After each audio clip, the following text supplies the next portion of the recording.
May mga kumakalat na tsismis kamakailan na lilipat si Andrea Brillante sa GMA Network ngunit wala pang opisyal na kumpirmasyon hinggil dito. Maaalalang umalis na sa Star Magic noong Pebrero sa talent management arm ng ABS-CBN na Star Magic at lumipat sa pamamahala ni Shirley Kwan na manager din ng Kapuso Star na si Bea Alonso.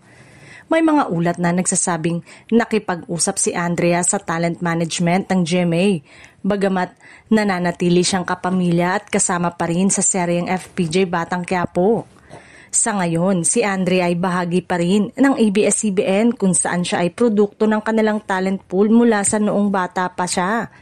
Serye sa ABS-CBN. Aktibo pa rin siya sa primetime show ng ABS-CBN na FPJ Batang Quiapo. Bukod pa rito, may paparating siyang proyekto na Rain Entertainment, ang drama thriller na Laya. Sa kabuuan, habang may mga indikasyon na nagpapahiwatig ng posibleng paglipat nito, nananatili si Andrea Brillante sa ABS-CBN at sa ilalim ng bagong management ngunit wala pang formal na kumpirmasyon na lilipat na siya sa GMA Network.